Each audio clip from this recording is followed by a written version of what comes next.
So hello friends, welcome back to my channel Surya Das official. তো guys আজকে হলো গঙ্গা পুজো। তো তোমরা তো জানোই আমাদের বাড়ির কাছে গঙ্গা আছে। তো আজকে গঙ্গায় স্নান করতে যাবো। আজকে ব্লগটা খুবই ইন্টারেস্টিং হতে চলেছে, পুরোটা দেখবে। আর এখন মা গেছে বাজারে মানে পরোটা আনতে, সকালে যেহেতু খেতে হবে। আর আজকে আমাদের বাড়িতে উনুন জ্বলবে না, কারণ গঙ্গা পুজোর দিন আমাদের বাড়িতে উনুন জ্বলে না। কেন জ্বলে না তোমাদের অন্য একটা ভিডিওতে বলবো। আর অনেকের বাড়িতেই জ্বলে না উনুন, সেরকম আমাদের বাড়িতেও জ্বলে না। যে ব্লগটা পুরোটা দেখো, কি খাই কি করি সবই তোমাদের সাথে শেয়ার করবো। সো দেখতে থাকো ভিডিওটা পুরোটা।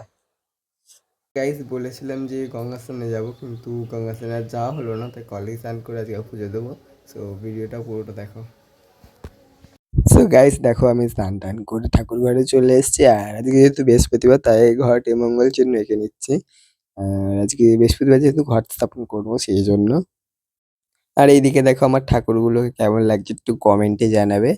আর দেখো একবার কেমন লাগছে একটু কমেন্টে জানাও। আর দেখো আমি ঘর স্থাপনও করে দিয়েছি।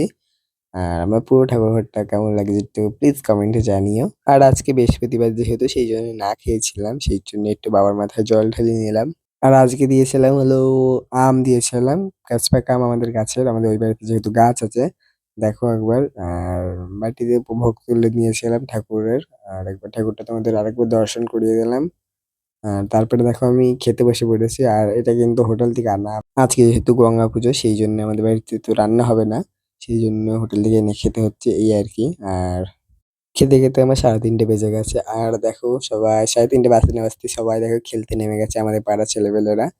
আর তারপরে ভিডিও কন্টিনিউ করা হয়নি, তারপরে একদম রাত্রিবেলা কন্টিনিউ করেছি। দেখো রাত্রিবেলা এখন খাচ্ছি হলো মুড়ি, মা মুড়ি মাখিয়ে দিয়ে গেল চানাচুর দিয়ে। তা আমার তো খুব ভালোই লাগলো। তোমাদের এটা খেতে কেমন লাগে একটু কমেন্টে জানাবে। তারপরে একদম রাতের খাবারে চলে গেছে। দেখো রাতে বিরিয়ানি নিয়ে এসেছিল দাদা। তা আমি আর দাদা বসে খাচ্ছিলাম। সো গাইজ এখন দেখো এসিতে বসে আছি। আর আমার সারাদিনের চুলটা দেখতে পাচ্ছ এলো গোছা। এখন অনেকেই ভাববে হয়তো যে আমি স্নান করিনি, কিন্তু স্নান করেছি, মাথায় তেল দিয়েছি, তাই মানে একটু নড়াচড়া হয়েছে, সেই জন্য একটু ওলট পালট হয়ে গেছে চুলটা।